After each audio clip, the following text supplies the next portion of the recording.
인사할까요? 모든 영광과 존귀와 권능을 하나님께 올려드립니다. 한번 인사합시다. 모든 영광과 존귀와 권능을 하나님께 올려드립니다. 아멘. 오늘이 벌써 1월 14일입니다. 와, 시간이 왜 이렇게 빨리 갑니까? 여러분은 벌써 14일이라는 날짜 지나간지를 몰랐죠. 벌써 1월 1일이 엊그제 같았는데 벌써 2주가 지나갔어요. 저는 이 시간의 흐름 속에서 우리가 건강하게 이렇게 나와서 예배드리고 찬양하고 말씀을 듣는 게 얼마나 감사한지 모릅니다.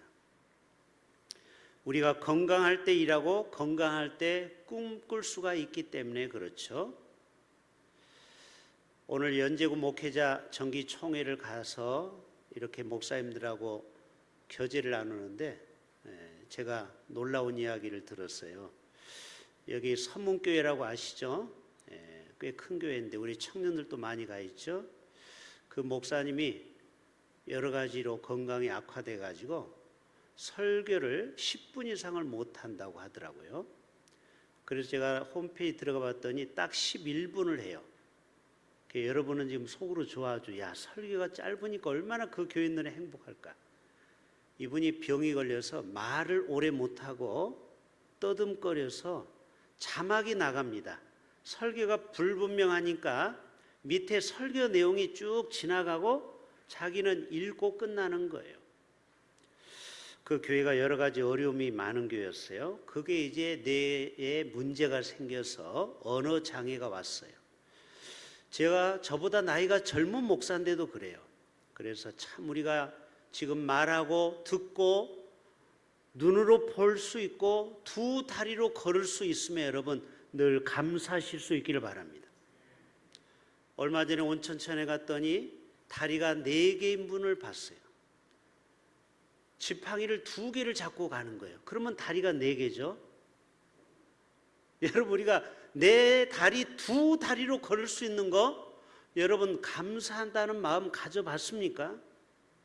여러분들 하루하루를 그렇게 감사로 시작할 수 있기를 바랍니다. 계시록은 미래에 대한 책을 우리가 보고 있어요. 오늘 읽었지만 도대체 어려워요. 뭐 24보좌가 나오고 뭐 얼굴은 사람 같고 사자 같고 독수리 같고 전부 상징과 비유예요.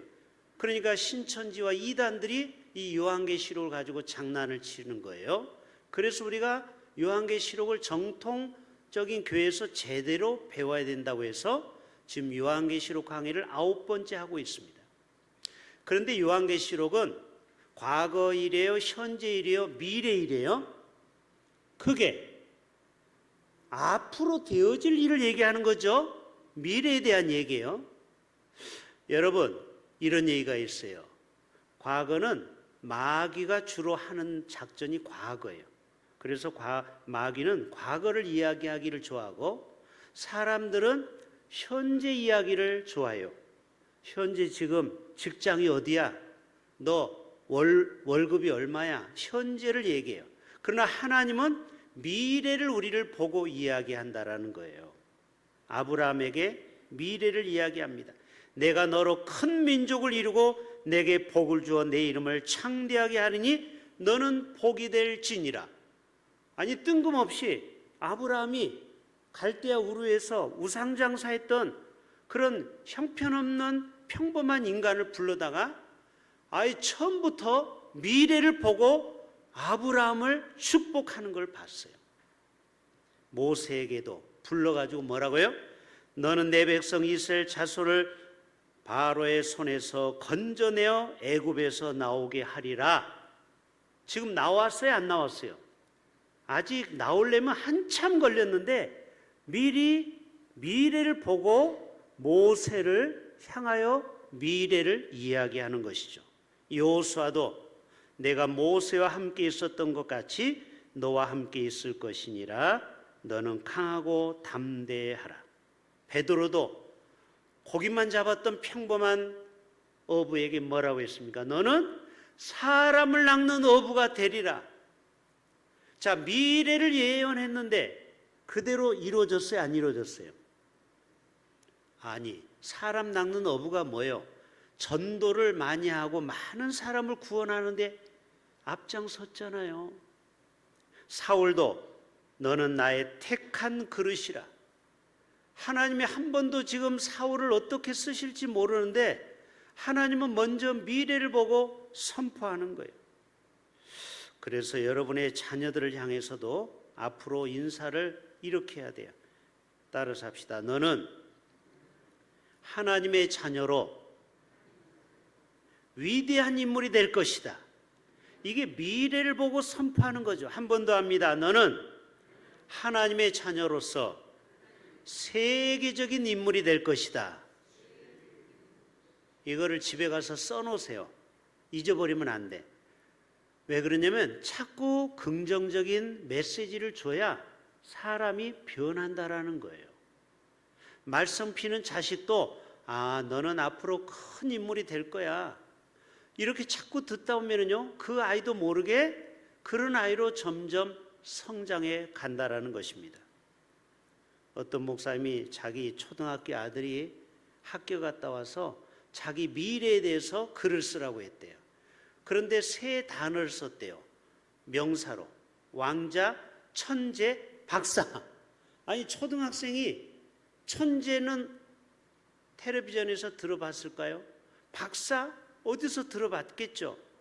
그래서 아빠 목사님이 그랬대요. 야, 왕자는 맞다. 남자니까. 근데 너는 천재는 아닌 것 같아. 박사? 글쎄. 속으로 웃었대요. 그런데 이 아이가 어떻게 됐습니까? 나중에 서울대 수학과를 수석으로 입학하고 지금은 미국에 가서 박사학위를 받고 있다라는 거예요. 여러분, 자기 스스로 어렸을 때 꿈, 미래를 이야기했는데 그 꿈이 그대로 이루어졌다라는 거예요. 지금 요한계시록을 이야기하면서 하나님은 미래를 항상 이야기한다라는 것을 여러분 기억하시고 앞으로 되어질 미래가 어떤 건지 오늘 한번 이 말씀을 통해서 새로운 깨달음의 시간이 될 수 있기를 바랍니다. 여러분, 요한계시록은요, 하늘과 땅에 대한 얘기예요. 자, 물어볼게요. 하늘이 먼저 창조했어요? 땅이 먼저 창조했어요? 크게. 하늘이 먼저죠. 둘째 날이 하늘, 셋째 날은 땅. 자, 하늘이 먼저 있었고 그 다음에 땅이 있었어요. 여러분, 이 영적인 원리도 똑같습니다. 하나님은 내 영혼이 잘된 같이 범사에 강건하기를 원한다고 했어요. 여러분이 아무리 육체 건강을 위해서 뭐 여러 가지 운동을 해도 내 영이 잘못된 사람, 내 혼이 병든 사람은요, 아무리 좋은 약을 먹어도 건강할 수가 없어요.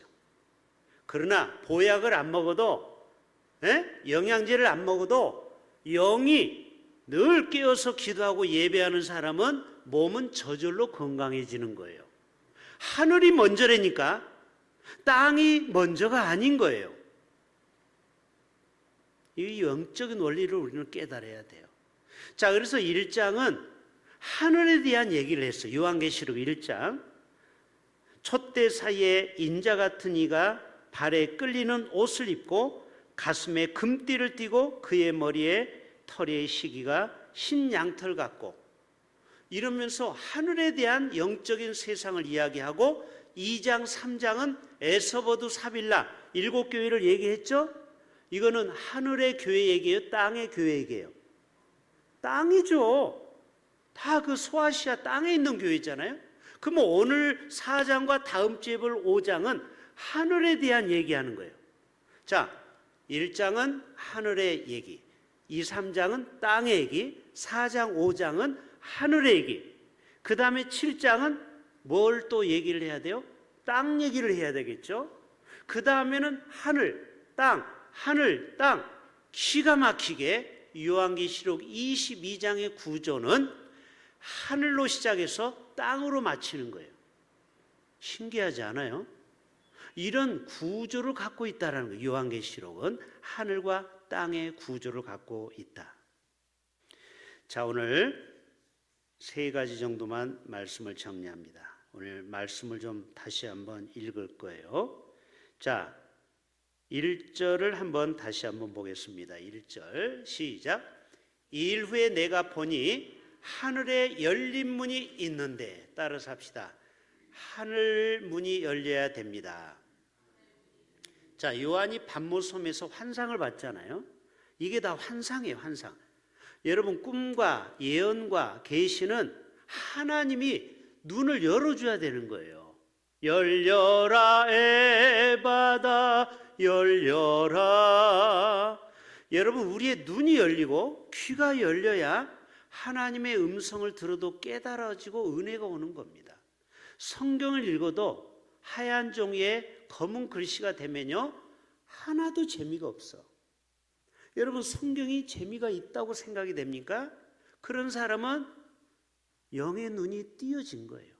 여러분이 성경이 재미가 없다고 생각하면 먼저 기도부터 하셔야 돼요. 다음 주에 여러분에게 성경 읽기표를 다 나눠줄 겁니다. 전부 다. 그래서 여러분이 마지막 12월 달에 다 내셔야 돼요. 체크하는 거 있죠? 사선에 몇 장을 읽었는지 그거를 다 체크를 하셔서 일독을 다 하셔야 돼요. 우리 교인들은요. 우리가 성경을 읽기 전에 기도를 먼저 하라고 그래요. 왜? 내 마음이 옥토가 되지 않으면요, 이거는 정말 재미없는 책이에요. 그러나 기도하고 은혜를 받고 성경을 읽으면요, 하나님의 러브레터예요. 사랑의 편지예요. 여러분, 성경을 읽고 눈물을 몇 번 흘려봤습니까? 여러분, 성경을 읽고 눈물을 흘리지 않는 사람은요, 성경을 제대로 읽은 게 아니에요. 미안한 얘기지만 제가 은혜 받을 때요, 성경을 읽으면서 얼마나 눈물을 많이 흘렸는지 제가 그 빨간 책 여러 번 보여줬죠. 한문 성경책. 그 눈물 자국이 성경책마다 떨어져 있어요. 그 말씀이 다 나에게 한 말씀이에요.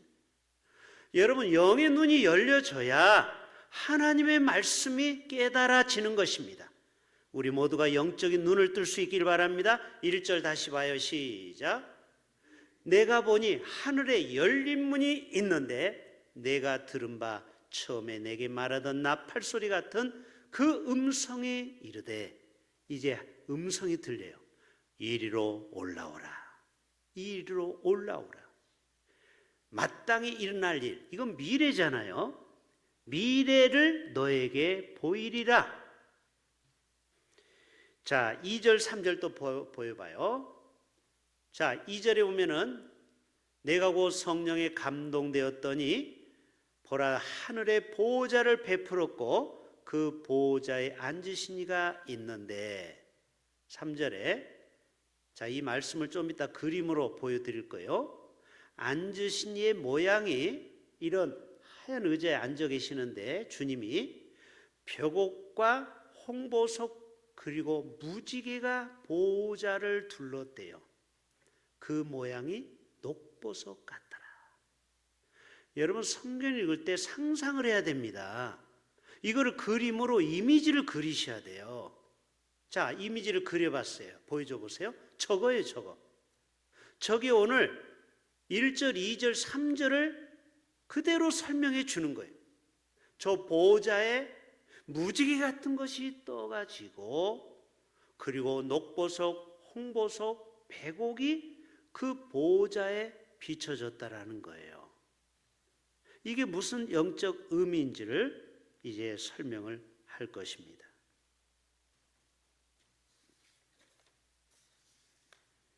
에스겔서에 보면은 주의 신이 나를 데리고 가셨다. 여호와의 신이 내게 임하셨다. 성령이 깨달음을 주시니까 이런 환상을 보게 되었다라는 거예요. 자, 여기서 말하는 벽옥은, 자, 이제 두 번째 사진 보여주세요. 저 왼쪽에 있는 하얀 거예요. 저게 벽옥이에요. 실제로 저게 다이아몬드라니까요. 벽옥이 다이아몬드예요. 다이아몬드. 투명해요. 그냥 하얀색을 띠고 있어요. 무색 투명해요. 이거는 하나님의 뭐를 의미할까요? 선하심, 깨끗하심, 거룩하심, 그리고 찬란한 영광. 다이아몬드를 보셨어야 되는데 여러분, 우리 교인 중에 다이아몬드 반지 끼고 다니는 분 있던데 보세요. 찬란한 빛이 보여요. 하나님의 영광이 이처럼 찬란하게 빛나고, 그리고 깨끗하고 거룩하다. 하나님의 속성. 자, 두 번째 색깔이 무슨 색이에요? 그래서 홍보석이에요. 홍색. 저게 뭐예요? 루비를 얘기하는 거. 루비 반지 보셨습니까? 저게 루비예요. 루비. 두 번째가 홍보석. 이거는 뭐를 얘기할까요? 아니, 상상을 해본데 자꾸 해봐야 실력이 느는 거예요. 가만히 있으면 안 돼요. 이 붉은색은 피 아닙니까? 예수 그리스도의 보혈을 의미하는 거예요. 예수님의 보혈, 희생. 예수님의 희생으로 말미암아 우리가 구원받은 거 인정하시죠? 바로 홍보석은 예수님의 십자가의 희생과 섬김을 얘기하는, 그리고 정의와 심판. 옛날에 왕들은 검은 저런 붉은 왕도를 맸어요. 알고 계시죠? 네로 황제는 항상 붉은색. 이거는 권위를 얘기하는 겁니다. 권위. 심판. 예수님은 심판주로 오신다라는 거예요. 미래에. 세 번째, 녹보석. 저거는 뭐예요? 에메랄드 보석. 들어보셨죠? 저게 에메랄드, 에메랄드. 저거는 생명과 부활을 의미합니다. 다 예수님에 대한 상징성을 의미하는 거예요. 자, 녹색은 성장, 자라는 거. 그렇죠? 그린. 다 나무가 녹색이죠? 성장과 그리고 부활을 의미하는 하나님의 창조적인 능력을 얘기하는 것입니다. 그래서 대제사장의 흉패에도 12개의 보석을 하는 거 제가 설명드렸죠, 옛날에. 자, 12개의 보석 보여주세요. 자, 제사장들은 이 앞에 12개 보석을 3개, 3개, 3개, 3개, 3, 4, 12, 12개의 보석, 12지파를 의미하는데, 지금 백옥은 저 밑에 12번을 얘기하는 거예요. 백옥, 하얀 색깔. 그리고 저 꼭대기로 올라가요. 홍보석. 그리고 제일 밑에 약간 색깔이 있는 거, 그게 녹보석이에요. 그래서 제사장도 12컬러의 보석을 이렇게 끼고 있어요. 그게 예수님의 상징성을 보여주는 것입니다. 자, 두 번째로는, 자, 우리 4절, 5절을 다 같이 봅시다. 4절, 5절. 앞에 자막도 있어요. 4절, 5절. 시작. 또 보좌에 둘러 24 보좌들이 있고, 보좌라는 것은 앉는 이런 의자가 몇 개? 24개가 있다라는 거예요. 우리 교회도 교회가 부흥이 되면 24명의 장로님이 세워지면 좋겠어요. 할렐루야. 아멘 안 하시네요. 할렐루야. 교회가 크면 장로님이 24명도 있어요. 천국에 가면은 24 장로가 있대요. 아니, 천국 가봐야 돼요. 저도 안 가봐서 몰라요. 이 24 장로 보호자를 본따서 만든 기도원이 있어요. 그게 바로 대한수도원이에요. 제가 대한수도원에서 은혜 많이 받았거든요. 저 강원도 철원에 가면은 권사님이 24명이 하얀 옷을 입고 흰 옷을 입었다고 했죠. 거기는 장로님이 아니고 권사님 24명의 권사님들이 그 원장님을 졸졸 따라다녀요. 수종 들어요. 거기는 이단은 아니에요. 대한수도원이 이단은 아니고 건전한 기도원입니다. 이게 요한계시록을 따온 거예요. 그 원장님이 24 보호자들이 있고, 그 보호자들 위에 24 장로들이 흰옷을 입어야 돼. 그리고 머리에 뭐를 써요? 금관을 쓰고 앉았대요. 그 다음에 보호자들로부터 뭐가? 번개, 번쩍번쩍 어떤 음성, 우레소리가 나고, 보호자 앞에 켠 등불 7이 있으니 이는 하나님의 7 영이라. 자, 이거를 또 설명을 하려면 그림이 필요한 거예요. 그림 이미지가. 자, 그림 저거예요. 저거. 이 본문을 최대한 데이터 입력해서 만든 그림이에요. 24명의 보호자에 24 장로가 있고 우레와 번개가 번쩍번쩍하는 것을 저렇게 그려놓은 거예요. 설명이 잘 된 거예요? 못 된 거예요? 잘 된 거죠? 이 본문을 최대한 설명한 그림이에요. 자, 24 장로들이 거기에서 하나님의 수종을 드는 겁니다. 하나님의 종들로서 그 일을 함께 만들어 가는 거예요. 여기서 24 장로란 단순한 제사장이 아니에요. 보호자와 면류관을 통해 영적 권위를 가지고 그리스도와 함께 이 세상의 교회를 다스리고 통치하는 것을 보여주고 있습니다. 그래서 하나님의 그 보호자가 놓인 환경과 보호자주의 내 생물을 또한 묘사하고 있습니다. 그게 바로 6절, 7절, 8절이에요. 자, 6절 같이 봅니다. 시작. 보호자 앞에 이번에는 뭐가 있어요? 수정과 같은 유리바다가 있고 보호자 가운데와 보호자 주위에 내 생물이 있는데 앞 뒤에 눈들이 가득했다. 이거는 통찰, 감찰의 의미가 있어요. 그 다음에 7절 그 첫째 생물은 뭐 같고? 사자 같고. 사자 같고라는 건 뭐예요? 이 요한이 사자처럼 보였다라는 거지 실제 사자는 아니에요. 사자 같은 형상이 있고 환상을 보니까 둘째는 송아지 같은 형상을 보고 셋째는 사람 같은 형상을 보고 넷째는 독수리 같은 형상을 보게 된 거예요. 자, 네 생물은 각각 6 날개를 가졌고 그 안과 주에는 눈들이 가득하더라. 그들이 밤낮 쉬지 않고, 이게 뭐냐? 하나님이 이 세상을 밤낮 지키시고 성도들의 기도를 받으신다라는 의미입니다. 그 밤낮 쉬지 않고 이르시기를 거룩하다 거룩하다 거룩하다 주 하나님 곧 전능하신 이여 전에도 계셨고 이제도 계시고 장차 오실 이시라 하고 하나님께 영광 돌리는 거예요. 자, 이제 사진 5번째 사진 한번 보여줘 보세요. 자, 저겁니다. 저 앞에 보이는 게 뭐라고요? 사자 같은. 여러분, 사자는 용맹함과 어떤 권위를 얘기하는 거예요. 동물의 왕자니까. 두 번째로는 송아지가 나오죠. 송아지는 뭐죠? 소는 성실함, 근면함, 그리고 충성. 자, 하나님은 지금도 일하시죠? 오늘 또 성령 하나님은 우리 성도들의 기도를 다 지금도 연락하시죠. 신실하신 하나님, 쉬지 아니하시는 하나님, 마치 소처럼 우직하게 우리를 돌보시는 하나님.